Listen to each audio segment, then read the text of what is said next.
मान बनाया, आका अलैहिस्सलाम के ग़ुलामों में पैदा फरमाया और इतनी ज़िंदगी दी कि आपसे मुलाकात करूं।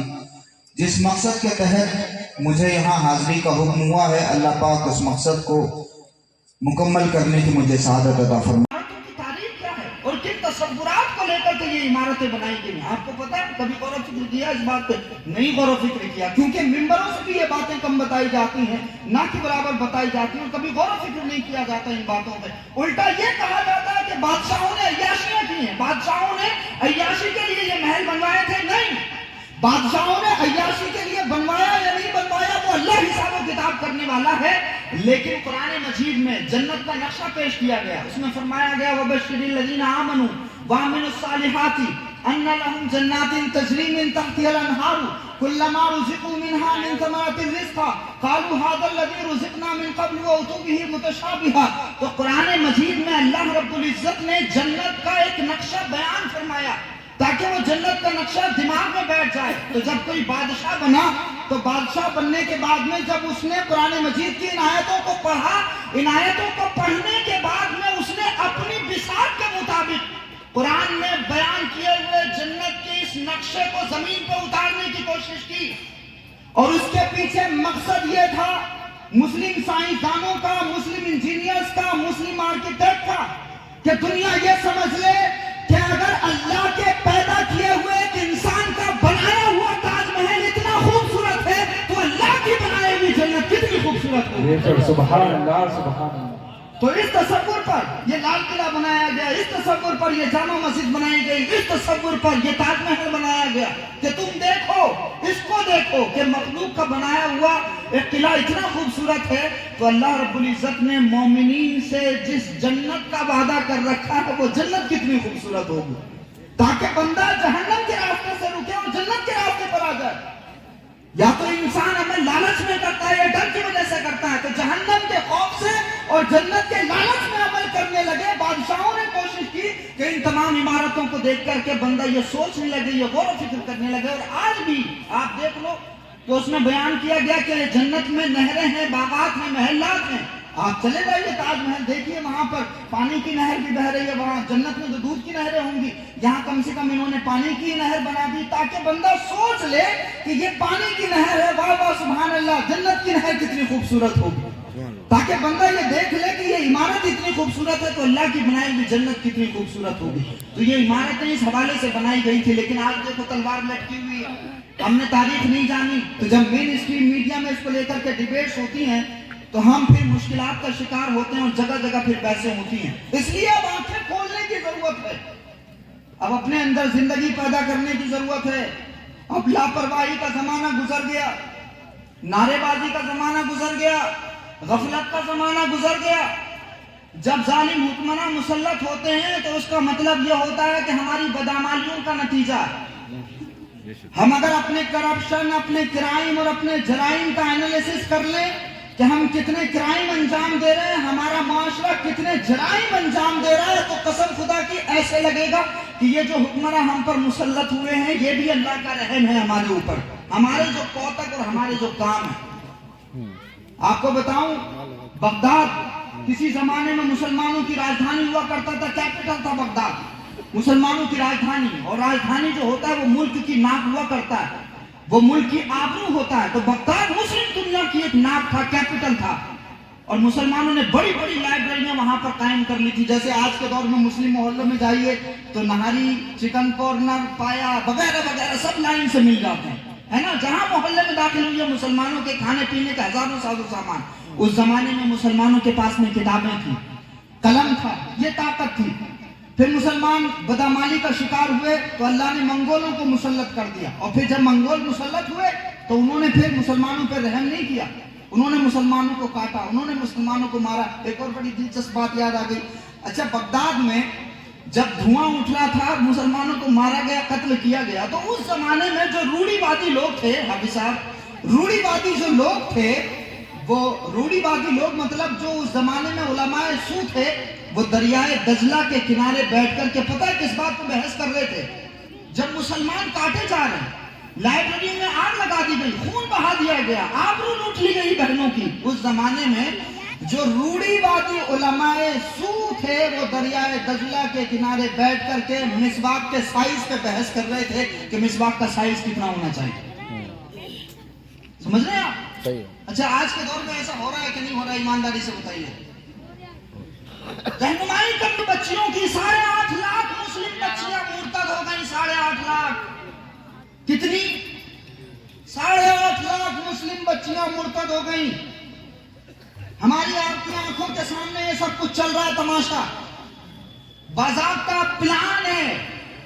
ایک طرف سے اگر کوئی چھوٹی سی غلطی ہوتی ہے تو اس کو معاذاللہ اسلام کی غلطی بنا کر کے پیش کیا جاتا ہے، اور دوسری طرف سے کتنا بھی بڑا کرائم ہو جائے اس کو پروٹیکشن دیا جاتا ہے. آپ دیکھ رہے ہیں یہ ساری چیزیں. 8.5 لاکھ مسلم بچیوں نے اسلام چھوڑ دیا. 2 سال 3 سال 4 سال وہ ریلیشن شپ چلا، کبھی بچہ ہوا نہیں ہوا، اس بچی کو مار دیا، کہیں FIR نہیں ہو رہی ہے. ایسی بچی کو نہ فیملی قبول کرنے کے لیے تیار ہوتی ہے، پھر نہ سماج قبول کرنے کے لیے تیار ہوتا ہے، نہ وہ اس کی بچتی ہے جس کے لیے وہ گھر چھوڑ کے جا رہی ہے. 8.5 لاکھ مسلم بچیاں مرتد ہو گئی. آپ کو پتا یہی سب چل رہا ہے ہمارے معاشرے میں.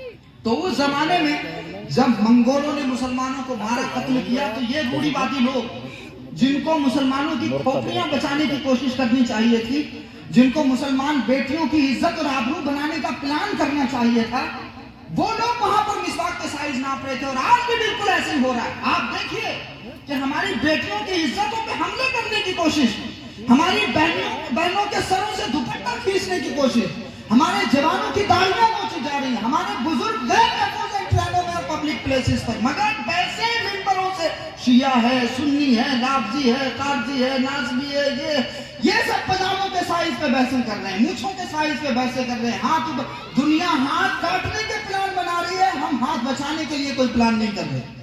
دنیا ہماری ٹانگیں کاٹنے کے منصوبے بنا رہی ہے، مگر ہم ہاتھ اوپر باندھنے کے نیچے باندھنے اس پہ بحثیں کر رہے ہیں. اس لیے اب گوشت کے ناخن لینے کی ضرورت ہے. تو جب اس زمانے میں کوئی پلان نہیں بنایا تو مسلمانوں کو مارا گیا، پورے بغداد میں تباہی مچائی گئی تھی، قتل کر دیا گیا مسلمانوں کو، اور دریائے دجلہ کا ایک کنارہ مسلمانوں کے خون سے لال ہو گیا تھا، اور دوسرا کنارہ مسلمانوں کی لکھی ہوئی کتابوں کی سیاہی سے کالا ہو چکا تھا. ایک زمانہ ایسا بھی گزرا. آپ اپنے حالات کو غور کرو، چاروں طرف دیکھو، ہر طرف سے کبھی سنبھل، کبھی کچھ، یہ سارے حادثے ہو رہے ہیں. ابھی بھی موقع ہے ہمارے پاس میں، آنکھیں کھولیں اپنی، اور اپنے آپ کو بچانے کے لیے اور اپنی نسلوں کو محفوظ ہندوستان دینے کے لیے منصوبے بنائیں. تو بغداد جب چل رہا تھا تو یہ بحثیں چل رہی تھیں. اب کیا ہوا کہ اسی دوران ایک صوفی صاحب لوگوں کو سمجھا رہے تھے. اچھا ہر زمانے میں سٹیزن 40 بکس نا یار، ایک اسرائیلی آدمی سال بھر میں 40 کتابیں پڑھتا ہے. اب مسلم سٹیزن ریڈز لیس دین 1 بک نا یار. سمجھ رہے ہیں آپ؟ مغربی آدمی، امریکہ کا آدمی، یورپ کا آدمی سال بھر میں 35 کتابیں پڑھتا ہے. کتنی 35 اور ایک اسرائیلی آدمی سال بھر میں کتنی 40 کتابیں پڑھتا ہے. کتنی؟ زور سے. اور ایک مسلمان سال بھر میں کتنی کتابیں پڑھتا ہے؟ وہ رپورٹ کہتی ہے ایک مسلمان سال بھر میں 1 کتاب سے بھی کم پڑھتا ہے. اب بتاؤ ہماری مسجدیں جو ڈھائی جا رہی ہیں، درگاہوں پہ جو بلڈوزر چل رہے ہیں، مسلم بے قصور نوجوان جو جیلوں میں بند ہیں، یا ہمارے ساتھ جو زیادتی ہو رہی ہے، اس کا ذمہ دار کوئی سنگٹھن، کوئی پارٹی ہے، یا ہم نے قرآن کے پہلے پیغام سے اپنے رشتے کو توڑ لیا؟ یہ ہماری ناکامی کی سب سے بڑی وجہ ہے کہ نہیں؟ ذرا ایمانداری سے بتاؤ جی. ہمارے معاشرے میں آج وکیل نہیں ہے، ہمارے معاشرے میں آج انجینئرز نہیں ہے، ہمارے معاشرے میں جتنی بڑی تعداد ہے، ہم سیکنڈ لارجسٹ پاپولیشن ہے انڈیا میں، اور دنیا کی سب سے بڑی آبادی ہندوستان میں رہتی ہے. دوسری سب سے بڑی مسلم آبادی انڈیا میں رہتی ہے.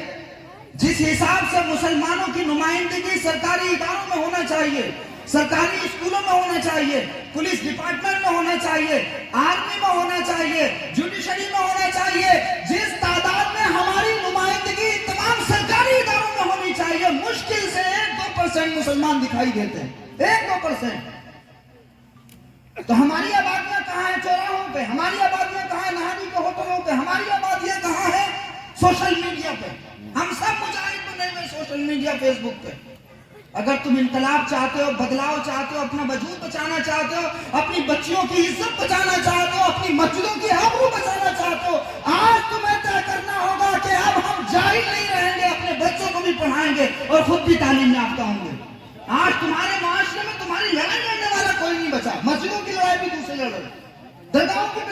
जलसे लड़ रहे हैं।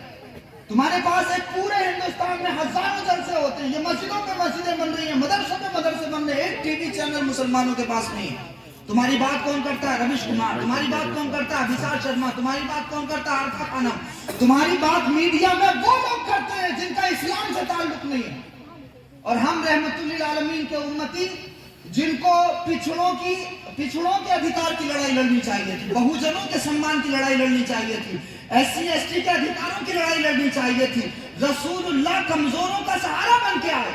हम कहते हैं बेसहारों के सहारा पर दुरूद पढ़ो, बेकसों के कस पर दुरूद पढ़ो। हम क्या है उसी तरह से गरीब भी पढ़ सकता है। सुभान अल्लाह, सुभान अल्लाह। ये कुरान जिस तरह से अबू बकर सिद्दीक जैसा तालिब पढ़ सकता है, वैसे ही हजरत बिलाल हबशी जैसा कमजोर आदमी, गरीब आदमी भी पढ़ सकता है। खामोश कर दिया।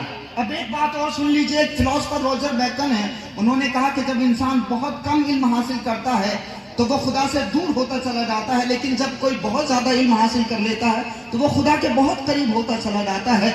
इसका मतलब यह है कि अगर कोई मजहब का भी कम इल्म हासिल करे और साइंस का भी कम इल्म हासिल करे तो वो खुदा से दूर हो जाता है।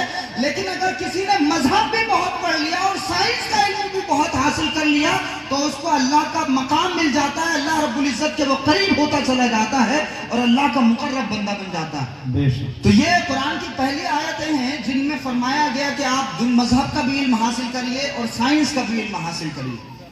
अब इन आयतों का मकसद ये था ताकि मुसलमान ये समझ ले कि सिर्फ एक पहलू को स्टडी नहीं करना, एक चीज को नहीं पढ़ना, दुनिया में जितने भी उलूम पढ़ाए जा रहे हैं सारे उलूम को पढ़ना है। एक और मिसाल मैं आपको दूं, इससे बात और क्लियर हो जाएगी। इस्लाम ने तालीम का कोई मजहब नहीं रखा, इस्लाम ने तालीम का कोई मजहब नहीं रखा। यानी नियत देखी जाती है कि आप किस नियत से कौन सा इल्म हासिल कर रहे हैं। मिसाल के तौर पे मैंने अगर इस नियत से दीन का इल्म हासिल किया कि लोग मुझे हार पहनाएं, लोग मेरा इस्तेकबाल करें, लोग मुझे फूलों के रास्ते पर लेकर के चलें, लोग मुझे इज्जत में एहतराम करें, मैंने अगर इस नियत से हदीस का इल्म हासिल किया तो हुजूर के फरमान के मुताबिक अल्लाह की पनाह ऐसे इंसान को जो इस नियत से दीन का इल्म हासिल करे जहन्नम में फरिश्ते घसीट के लेके जाएंगे। और एक वो इंसान है जिसने मेडिकल साइंस का इल्म इसलिए हासिल किया कि मैं इसके जरिए गरीबों की मदद करूंगा, लोगों के काम आऊंगा, कमजोरों को सस्ते में दवाएं दे दूंगा, हराम नहीं कमाऊंगा। अगर किसी की नियत ये है डॉक्टर बनने में तो वो डॉक्टर सिर्फ डॉक्टर नहीं है बल्कि वो जन्नती डॉक्टर है। तो इस्लाम का ये तसव्वुर है। अब एक मिसाल मैं आपको दूं, जंगे बदर के मौके पे बड़ा मशहूर वाकया है। जंगे बदर हदीस पढ़ाएंगे, तफसीर पढ़ाएंगे, कुफार क्या पढ़ाएंगे? उस जमाने का जो राइज इल्म था, जिसको मॉडर्न एजुकेशन कहा जाता है, जिसको असली तालीम कहा जाता है, वही तो वो पढ़ाएंगे ना। तो अल्लाह के रसूल ने फरमाया कि अगर हमारे बच्चों को कोई पढ़ा दे तो हम उसको आजाद कर देंगे, उसको छोड़ दिया जाएगा। दुनिया की तारीख में सिर्फ वाहिद रसूलुल्लाह होंगे तो हम तुम्हें आजाद कर देंगे। ये सिर्फ एक तारीख है दुनिया में, वरना किसी ने आज तक सिर्फ इस वजह से किसी को छोड़ा नहीं, कत्ल का इरादा लेके आने वाले को नहीं छोड़ा कि अगर तुम हमारे बच्चों को पढ़ा दो हम तुम्हें माफ कर देंगे। ये सिर्फ हुजूर की जात है, ये सिर्फ हुजूर की तारीफ है कि रसूलुल्लाह ने फरमाया हमारे बच्चों को पढ़ा दो तो तुम्हें आजाद कर दिया जाएगा। आका अलैहिस्सलातु वस्सलाम ने वाज़ेह तौर से फिर सहाबा दुनिया का इतिहास पढ़ते हैं तो आपको समझ में आएगा कि ये ह्यूमन राइट्स की जो बातें होती हैं, इंसानों के हुकूक की, मानव जाति के हुकूक की जो बातें होती हैं, ये सारे के सारे चार्टर ऑफ ह्यूमन राइट्स और मैग्ना कार्टा 200-250 साल पहले बने। ये इंसानियत के अधिकारों की बात अभी 200-250 साल पहले से होना शुरू हुई है दुनिया में। लेकिन हम उस नबी को मानते हैं कि जिस नबी पर 1450 साल पहले कुरान नाजिल हुआ था और इस कुरान के बारे में यह कह दिया गया था कि यह कुरान सारे इंसानों के लिए हिदायत की किताब है, हुदल लिल आलमीन है, सारे इंसानों के लिए हिदायत की किताब है। तो इस किताब पर पर्टिकुलर किसी एक कम्युनिटी का कोई अधिकार नहीं है। सही बात है, बिल्कुल समझ रहे हैं आप तो किराए पर मदरसे में बच्चों को लेने जाते हैं जैसे आप कुरान खानी करनी है, लेकिन कभी मौलाना अगर पलट के ये पूछ लें आपसे कि ये कुरान तो तुम भी पढ़ सकते हो, हमसे क्यों पढ़वाने के लिए आए हो, तो पूरा मोहल्ला इकट्ठा होकर कहे ये लोग मदरसे में रखने के लिए लायक नहीं है, इनको जरा छुट्टी कर दी जाए कि नहीं ऐसा? सही बात है, सही बात है। तो ये कुरान तो सबके लिए है, कुरान सब पढ़ सकते हैं। ये धार्मिक पुस्तक नहीं है सिर्फ, قرآن سے پہلے جو کتابیں نازل ہوئی ان میں تبدیلیاں کر دی گئی تھیں، ان میں امینڈمنٹس کر دیے گئے تھے، لوگوں نے اپنا دماغ داخل کر دیا تھا، اپنا مزاج داخل کر دیا تھا. اس وجہ سے پھر قرآن کو نازل کیا گیا اور اللہ رب العزت نے فرمایا کہ اے محبوب ہم آپ پر قرآن کو نازل کر رہے ہیں اور ہم ہی اس کی حفاظت کرنے والے ہیں. قرآن کا ایک اعزاز یہ بھی ہے کہ اللہ نے قرآن کو یاد کرنا آسان کر دیا ہے. تو 1450 سال بیت گئے، قرآن جس طرح سے قیامت تک اسی طرح سے محفوظ رہے گا. سبحان یہ اللہ. قرآن کا ایک اعزاز یہ بھی ہے. تو قرآن اپنے آپ میں اتنی زبردست کتاب ہے کہ قرآن کے علاوہ جتنی مذہبی کتابیں ہیں ان کو صرف ایک کمیونٹی پڑھ سکتی ہے، لیکن قرآن کو سارے لوگ پڑھ سکتے ہیں، سب کو پڑھنے کا ادھیکار ہے.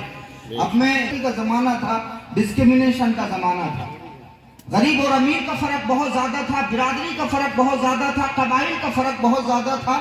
جس طرح سے آج ہمارے سامنے بہت سارے چیلنجز کھڑے ہو گئے ہیں. آج بھی مسلمان کے نام پہ بھید بھاؤ ہو رہا ہے، برادری کے نام پہ ڈسکریمنیشن ہو رہا ہے. بہت ساری چیزیں ایسی ہیں ہمارے معاشرے میں جن چیزوں کو ہم آج کے دور میں فیس کر رہے ہیں، جن مسائل کا سامنا مسلمان کر رہے ہیں. اس زمانے میں سب سے پہلے کہ جس زمانے میں اونچ نیچ ہے، چھوا چھوت ہے، انٹچبلٹی ہے اور لوگوں نے اپنا نظام، ظالمانہ نظام کھڑا کیا ہوا ہے، بازاروں پر قبضہ کیا ہوا ہے، سود و بیاج کا بازار گرم کیا ہوا ہے، اس زمانے میں اللہ کے رسول پر سب سے پہلے جو آیتیں نازل ہوئی وہ نماز کی آیتیں نہیں تھیں. علماء یہاں بیٹھے ہیں. معاشرے میں اعلان نبوت جب رسول اللہ فرما رہے ہیں تو اس معاشرے میں سب سے پہلے جو آیتیں نازل ہو رہی ہیں وہ آیتیں نماز اور روزے کی نہیں تھی، وہ آیتیں پڑھنے کی تھی. اللہ کے رسول پر وحی آتی ہے، اے محبوب پڑھیے اس رب کے نام سے جس نے آپ کو پیدا فرمایا، جس نے انسان کو پیدا کیا جمے ہوئے خون سے. پڑھیے اس رب کے نام سے جو بڑا کریم ہے، جس نے انسان کو قلم کے بارے میں سکھایا، جس نے انسان کو وہ سکھایا جو وہ نہیں جانتا تھا. یہ پہلی وحی ہے جو قرآن مجید میں نازل ہوئی، پہلی وحی. اور اس پہلی وحی میں کہا گیا کہ پڑھیے، اور پڑھنے کے بارے میں بھی یہ نہیں کہا گیا کہ نماز کا علم حاصل کریے، نہیں. روزے کے بارے میں نہیں کہا گیا، بس مطلق کہہ دیا گیا پڑھیے. یعنی جو کچھ زمانہ پڑھا رہا ہے سارے کا سارا پڑھیے، اس رب کے نام سے پڑھیے جس رب نے آپ کو پیدا فرمایا. دو چیزیں یہاں واضح ہو جاتی ہیں کہ پڑھنا بھی ہے اور رب کے نام سے پڑھنا ہے. اب آج کے دور میں دیکھو کہ جو بچے اسکول کالج جا رہے ہیں، رب کے نام سے تعلیم حاصل نہیں کر رہے تو وہ دین سے دور ہو رہے ہیں. ہے کہ نہیں ایسا؟ جو بچے اسکول کالج جا رہے ہیں رب کے نام سے تعلیم حاصل نہیں کر رہے تو وہ رب سے دور ہو رہے ہیں. اب اسی قرآن کی دوسری آیت ہے، پہلی وحی کی دوسری آیت، خلق الانسان من علق، انسان کو پیدا کیا گیا جمے ہوئے خون سے. تو انسان کی آج بھی حالات ایسے ہیں کہ جو دھارمک گرنتھ ہیں اس کو بہوجن سماج کے لوگ اور چھوٹی برادری کے لوگ، میں بس اشارے کر رہا ہوں تاکہ آپ سمجھ لیں، چھوٹی برادری کے لوگ اس کو نہیں پڑھ سکتے. یہاں تک کہ حالات یہ ہیں کہ اگر آپ پڑھ لیں یا سن لیں، اس برادری کے لوگ اگر سن بھی لیں نا تو ان کو سزائیں دی جاتی ہیں. آج بھی حالات یہ ہیں. سب کو پڑھنے کی اجازت نہیں ہے، سب کو برابری کا ادھیکار نہیں ہے، سب نہیں پڑھ سکتے ہیں. آج ہمارے سنویدھان میں کہا جاتا ہے رائٹ ٹو ایجوکیشن، یعنی تعلیم حاصل کرنا ہر انسان کا، ہر بھارتی ناگرک کا فنڈامنٹل رائٹ ہے. ہر انسان پڑھ سکتا ہے، تعلیم حاصل کر سکتا ہے، لیکن دھارمک گرنتھ نہیں پڑھ سکتا. آج بھی اس زمانے میں کہ جب برابری کی بات ہو رہی ہے، ایکویلٹی کی بات ہو رہی ہے، پچھڑوں کے لیے ریزرویشن کی بات ہو رہی ہے، اس زمانے میں بھی دھارمک گرنتھ کوئی نہیں پڑھ سکتا جو چھوٹی برادری سے آتے ہوں. لیکن قسم خدا کی مسلمانوں، تم اپنے اسلام پر ناز کرو، تم اپنے دین پر ناز کرو.